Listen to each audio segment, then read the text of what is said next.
Introduction. Atteignez votre plein potentiel et réalisez l'impossible.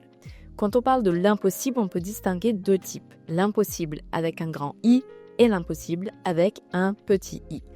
Le premier avec un grand I, c'est ce qui semble donc être hors de portée pour l'humanité, comme aller sur la Lune ou courir 1 km en moins de 3 minutes. Mais l'impossible avec un petit i, c'est bien plus personnel, c'est des choses qui vous semblent inaccessibles dans votre propre vie. Peut-être que pour vous, l'impossible, c'est de lancer votre entreprise, de construire une carrière musicale ou tout simplement de faire ce que vous aimez au quotidien. Bonne nouvelle, ce type d'impossible est atteignable. Et mieux encore, il existe une formule basée sur la science pour y parvenir. Cette formule repose sur 4 compétences clés: la motivation, l'apprentissage, la créativité et l'état de flow. En comprenant et en appliquant ces éléments, vous pourrez briser vos propres limites et accomplir des choses que vous pensiez hors de portée. C'est exactement ce qu'on va apprendre dans ce Snap. Merci pour cette introduction et on va commencer tout de suite avec le premier chapitre qui explore comment les motivations intrinsèques peuvent nous propulser vers l'impossible.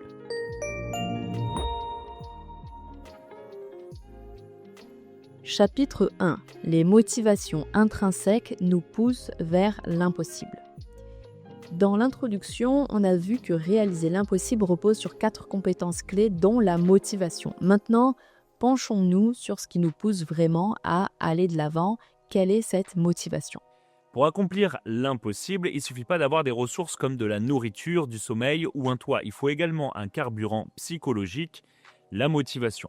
Mais d'où est-ce qu'elle vient cette motivation ? Si on regarde du point de vue de l'évolution, tout est question de survie dans un monde où les ressources sont limitées. Et pour survivre, il faut soit se battre pour ces ressources, soit les créer. C'est là que le concept de moteur entre en jeu.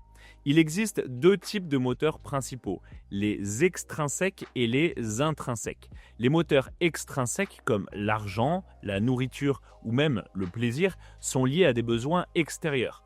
Une fois ces besoins satisfaits, ils ne suffisent plus à nous motiver. C'est là que les motivations intrinsèques prennent le relais. Elles sont psychologiques et émotionnelles, comme la curiosité, le sens ou alors la passion. Ce sont elles qui nous poussent à poursuivre des objectifs plus élevés. Mais pourquoi est-ce que ces motivations intrinsèques sont les plus importantes ? La recherche psychologique montre que les motivations extrinsèques ne fonctionnent qu'à court terme. Une fois nos besoins fondamentaux satisfaits, comme se nourrir ou avoir un toit, c'est les motivations intrinsèques qui prennent le relais.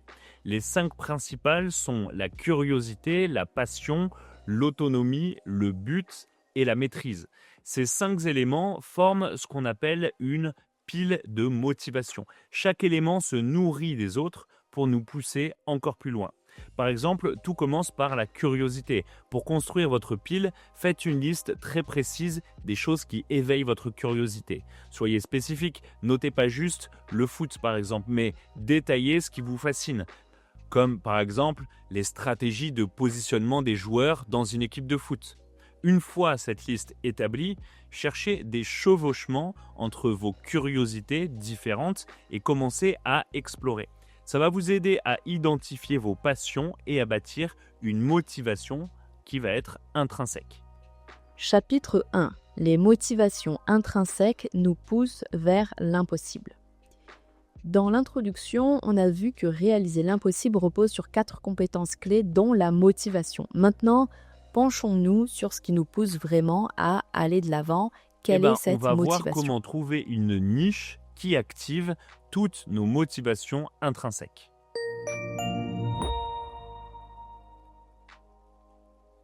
Chapitre 2. Trouver une niche qui active toutes nos motivations intrinsèques. Dans le chapitre précédent, on a donc vu que les éléments comme la curiosité, le but ou la passion sont des moteurs puissants pour réaliser l'impossible. Mais comment est-ce qu'on peut faire pour aligner ces moteurs avec une direction claire ? C'est ce qu'on va voir dès maintenant. On peut commencer par un point clé. Lorsque vous alignez votre curiosité avec vos actions, votre cerveau libère de petites doses de dopamine, cette molécule du plaisir qui est si connue et qui booste votre engagement et votre motivation.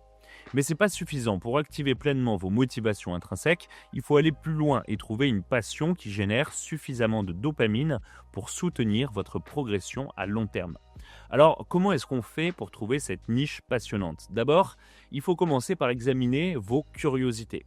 Faites une liste des choses donc qui vous intéressent profondément et recherchez les chevauchements entre elles. Si vous êtes passionné par l'écriture et les voyages, ça pourrait mener à une niche comme le storytelling de voyage. Ensuite, engagez-vous activement dans cette niche pour tester et pour affiner vos idées. Rappelez-vous, il ne s'agit pas de trouver une perfection immédiate, mais de créer un cycle d'exploration et d'apprentissage. Et comment est-ce qu'on peut faire pour relier cette passion avec des objectifs concrets? Pour connecter cette passion à des objectifs, il faut identifier un problème à résoudre ou une opportunité à saisir dans votre niche. Par exemple, si votre passion c'est l'écriture, peut-être que vous pourrez créer un blog qui inspire les gens à explorer de nouvelles destinations. Plus votre niche correspond à un besoin réel, plus elle va activer vos motivations intrinsèques parce que vous aurez un impact tangible. Ensuite, c'est crucial de trouver une communauté. Entourez-vous de personnes partageant vos intérêts ou travaillant dans des domaines qui sont connexes. Ces connexions non seulement renforcent votre engagement, mais elles vous apportent aussi des retours précieux pour affiner vos efforts. Enfin, il faut définir un cadre clair. Il ne suffit pas de savoir ce qui vous passionne, vous devez aussi structurer votre temps et structurer vos actions. Définissez des blocs de temps dédiés à votre passion et assurez-vous de vous y consacrer régulièrement. Par exemple, engagez-vous à travailler au moins 30 minutes par jour sur votre projet, même si c'est qu'un petit pas à la fois. Ça va construire de l'élan et ça va vous rapprocher progressivement de vos objectifs. Ok, donc pour résumer, on apprend à aligner nos curiosités avec nos passions pour trouver une niche. Et on apprend aussi à connecter cette niche avec des objectifs concrets et à nous entourer de la bonne communauté pour soutenir nos efforts. Voilà, et dans le prochain chapitre, on va explorer comment diviser l'impossible en objectifs grands et petits pour rendre chaque étape plus atteignable.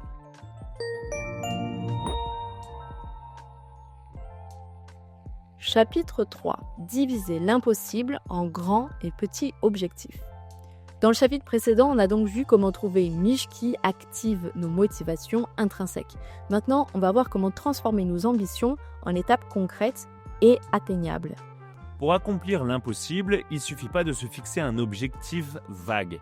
Une étude menée dans les années 1960 par les psychologues Gary Latham et Edwin Locke a montré l'importance de définir des objectifs précis. Ils ont étudié des bûcherons divisés en deux groupes. Un groupe devait simplement récolter autant de bois que possible, tandis que l'autre avait des quotas précis. Le résultat, c'est que le groupe avec des objectifs clairs et précis a coupé bien plus de bois. Ça montre que des objectifs bien définis, ça augmente considérablement la motivation et la productivité. Alors, comment appliquer ça à nos propres ambitions? D'abord, il faut commencer par définir de grands objectifs à long terme, que nous allons appeler des HHG, des hauts et hardis grands objectifs. Par exemple, votre HHG, ça pourrait être de devenir un auteur publié ou alors de lancer une entreprise. Ces HHG sont votre destination finale, mais ils nécessitent des étapes intermédiaires pour devenir accessibles. Ok, et comment est-ce qu'on fait pour avancer vers ces objectifs finaux? C'est là que les petits objectifs quotidiens entrent en jeu. Appelons-les les objectifs clairs. Par exemple, si votre HHG, c'est d'écrire un roman, un objectif clair, ça pourrait être d'écrire 500 mots chaque matin entre 8 et 10 heures. Et c'est ces petites victoires qui stimulent vraiment la dopamine. C'est ça qui renforce votre motivation pour continuer. Mais soyons réalistes maintenant, cet effort constant, il peut être très difficile. C'est ici que la résilience entre en jeu. La résilience, c'est cette énergie qui nous pousse à traverser les années de travail difficiles, mais nécessaires pour atteindre notre HHG, notre but ultime.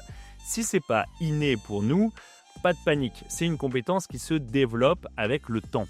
Une stratégie, ça consiste à programmer vos tâches les plus exigeantes tôt dans la journée, quand votre énergie est à son maximum. Puis, vous enchaînez un peu plus tard dans la journée avec des tâches de plus en plus simples. Ce qui est important, c'est de respecter votre rythme naturel et de ne pas brûler toute votre énergie au début du projet. Plus vous persévérerez sur le long terme, plus le chemin vers l'impossible deviendra réaliste. Ok, donc pour récapituler, on apprend à diviser nos grands objectifs en plus petites étapes qui sont mesurables, à cultiver la résilience pour traverser les moments difficiles et à structurer chacune de nos journées pour maximiser notre énergie. C'est ça, en commençant la journée par les activités les plus difficiles. Dans le prochain chapitre, on va explorer comment adopter un état d'esprit de croissance en filtrant les vérités et en apprenant efficacement, notamment par la lecture.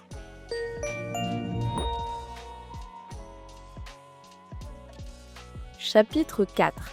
Apprendre exige un état d'esprit de croissance, un filtre de vérité et beaucoup de lecture. Dans le chapitre précédent, on a donc exploré comment structurer nos objectifs pour accomplir l'impossible. Maintenant, il est temps de parler d'apprentissage. Quelles sont les clés pour acquérir les compétences nécessaires ? L'apprentissage est essentiel pour atteindre la maîtrise, qui est le 5e levier intrinsèque de la motivation. Mais pour apprendre efficacement, il ne suffit pas d'accumuler des informations. Vous aurez besoin de 3 outils. Un état d'esprit de croissance, un filtre de vérité et une solide habitude de lecture. Commençons par l'état d'esprit de croissance. Selon la psychologue Carol Dweck, les personnes qui croient que leurs capacités peuvent se développer grâce à l'effort et à la pratique ont un cerveau qui reste actif lorsqu'elles sont confrontées à des problèmes. En revanche, ceux qui pensent qu'ils ne peuvent pas progresser se ferment complètement face aux défis. Alors, la première étape pour apprendre, c'est de croire que c'est possible. Ensuite, il y a le filtre de vérité. Pour apprendre, c'est crucial d'évaluer la qualité des informations que vous recevez. Ça réduit l'anxiété, ça réduit les doutes et la surcharge cognitive, qui peuvent tous bloquer votre progression. Par exemple, l'auteur utilise une méthode personnelle pour filtrer les informations en s'appuyant sur des experts de confiance et en vérifiant les faits. Trouvez un filtre qui fonctionne pour vous, que ce soit une liste de questions critiques ou alors que ce soit simplement des sources fiables. Et quelle est l'importance de la lecture, puisqu'on a parlé de lecture ? La lecture, ça reste l'une des formes d'apprentissage les plus efficaces. Ça améliore la concentration, ça réduit le stress et ça stimule les capacités cognitives. Bien que la lecture ne soit plus aussi populaire qu'avant, elle offre une densité d'informations qui est incomparable. Si vous voulez apprendre, vous devez être prêt à lire et à lire beaucoup. Pensez à la lecture comme un entraînement mental. Plus vous pratiquez, plus votre capacité à absorber des connaissances va s'améliorer.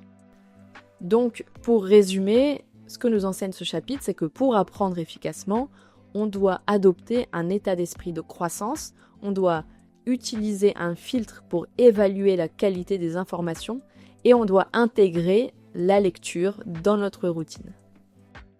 Dans le prochain chapitre, on va découvrir un processus en 5 étapes pour apprendre presque tout facilement. C'est une méthode pratique pour transformer votre apprentissage en actions concrètes.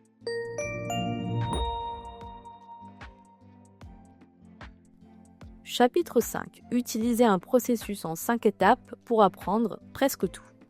Dans le dernier chapitre, on a vu comment un état d'esprit de croissance et une approche structurée peuvent booster notre apprentissage. Maintenant, on va explorer une méthode pratique et efficace pour assimiler de nouvelles connaissances. Apprendre peut parfois être frustrant, surtout quand on aborde un sujet complexe ou inconnu. Mais est-ce que vous saviez que la frustration, c'est en réalité un bon signe ? Elle indique que votre cerveau libère de la noradrénaline, une substance chimique qui prépare votre cerveau à l'apprentissage. Donc, au lieu de reculer devant cette sensation, il faut l'utiliser à votre avantage. Voici le processus en 5 étapes que l'auteur propose pour apprendre presque tout. Première étape, lire le sujet.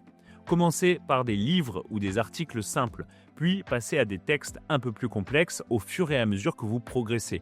L'objectif ici, c'est pas de devenir un expert immédiatement, mais plutôt de vous familiariser avec les bases et le vocabulaire du domaine que vous avez choisi.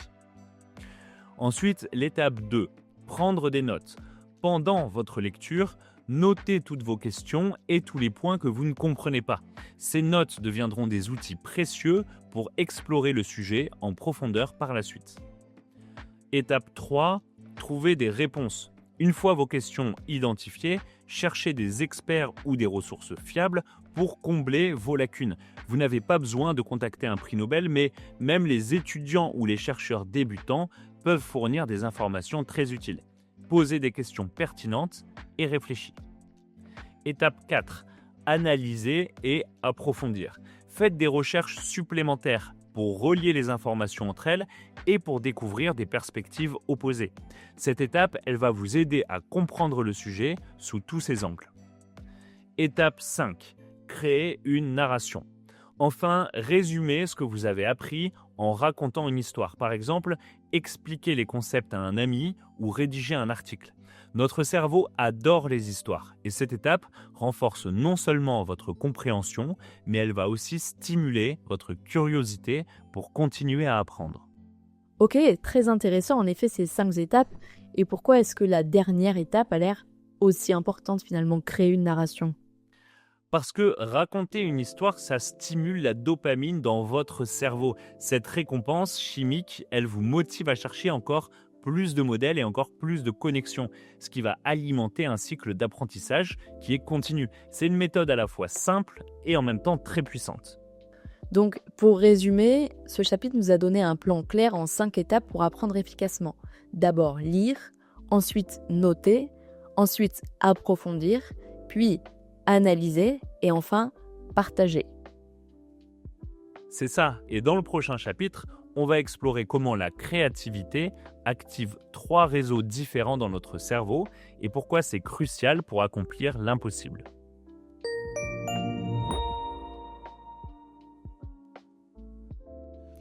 Chapitre 6. La créativité nécessite l'activation de 3 réseaux différents dans le cerveau. Dans le dernier chapitre, on a donc exploré un processus en 5 étapes pour apprendre presque tout. Maintenant, on va tourner notre attention vers la créativité et ce qui la rend si puissante.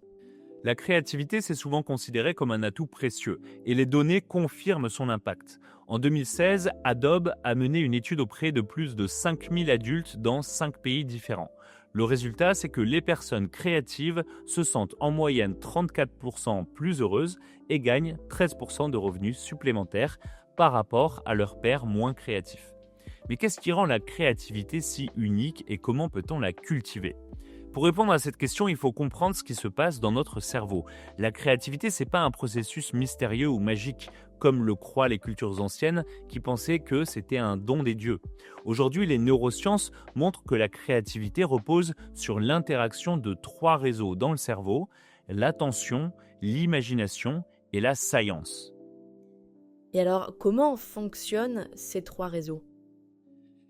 Pour commencer, le réseau de l'attention nous aide à nous concentrer et à prendre des décisions. Pendant ce temps, le réseau de l'imagination est actif lorsque notre esprit vagabonde, que vous rêvassez ou que vous planifiez quelque chose. Ce qui est fascinant, c'est que lorsqu'on est créatif, ces 2 réseaux, qui habituellement ne fonctionnent pas ensemble, collaborent en harmonie. Les personnes créatives basculent sans effort entre concentration et imagination, ce qui leur permet de générer des idées nouvelles et innovantes. Le 3e réseau, c'est celui de la science. Ça joue un rôle tout aussi crucial. Il agit comme un interrupteur et il permet au cerveau de passer de l'attention à l'imagination et l'inverse. Mais ce réseau, il a aussi une autre fonction clé. Il supprime les stimuli familiers pour que vous puissiez percevoir les choses banales comme intéressantes et nouvelles. C'est cette capacité qui permet aux créatifs de remarquer des détails que d'autres auraient pu ignorer.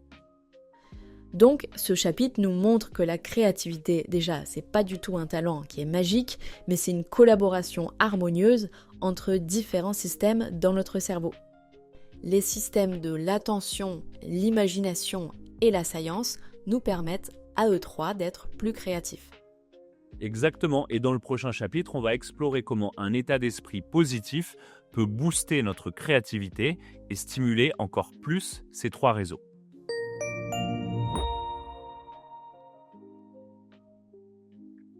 Chapitre 7. Un état d'esprit positif booste notre créativité.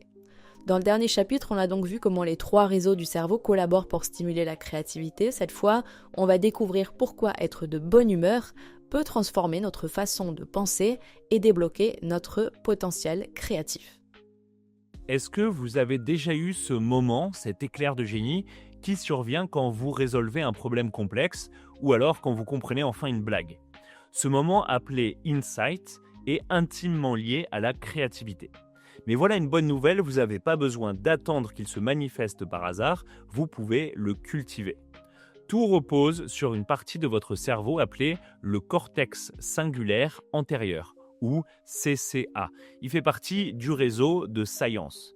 Des études d'imagerie cérébrale ont montré que cette zone s'active juste avant qu'un moment de révélation ne survienne.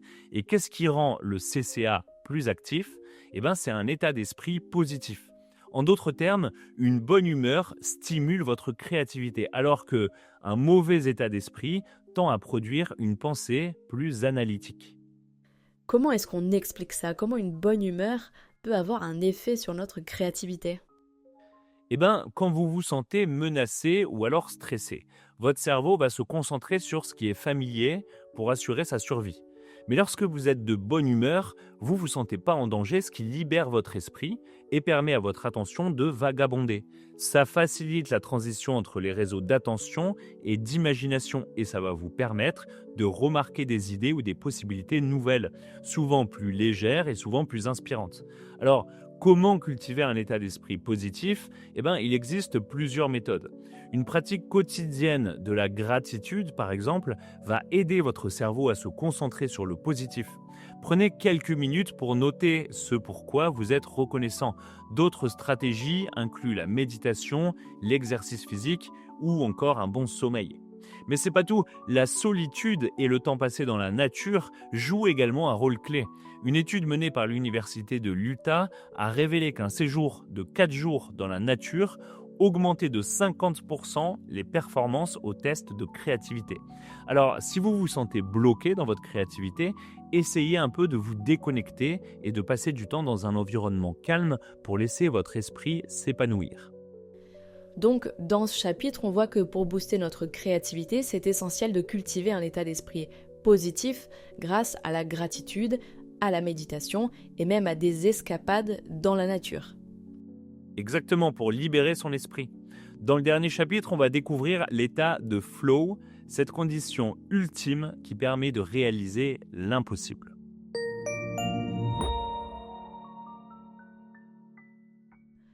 Chapitre 8, le flow, la condition ultime pour réaliser l'impossible. Dans le chapitre précédent, on a donc vu comment un état d'esprit positif peut booster la créativité. Maintenant, concentrons-nous sur cette expérience puissante qu'est le flow. Le flow, c'est cet état où vous êtes complètement absorbé dans ce que vous faites, où le temps semble s'arrêter et où tout devient plus fluide. L'auteur partage son expérience personnelle avec le flow.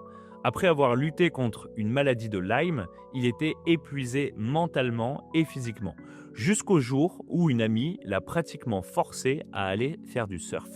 Il s'est alors passé quelque chose d'incroyable. Dans l'eau, sa douleur a disparu et il s'est senti complètement connecté à l'océan. Cet état, c'est ce qu'il décrit comme le flow et ça l'a transformé dans sa manière de vivre.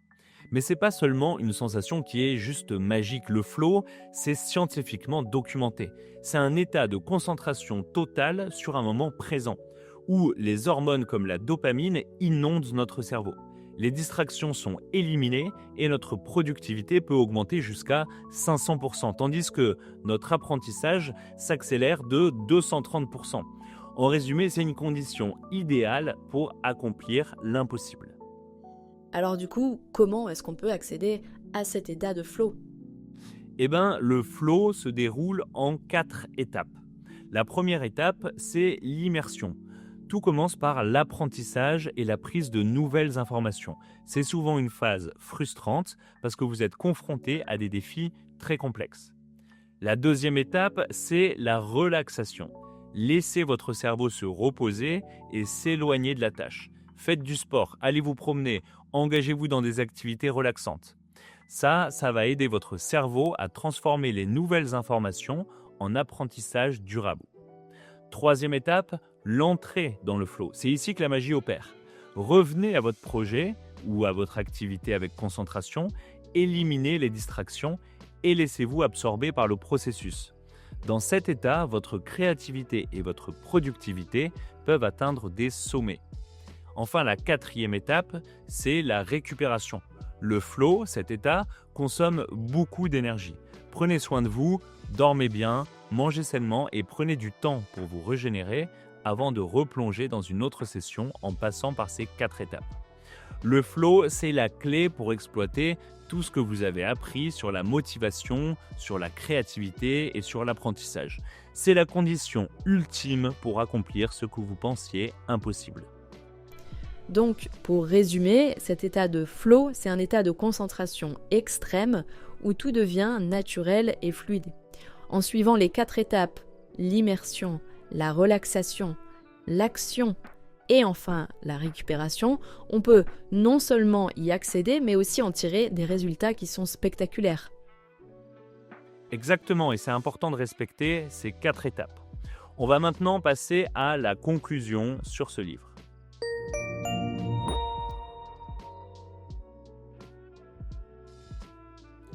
Conclusion.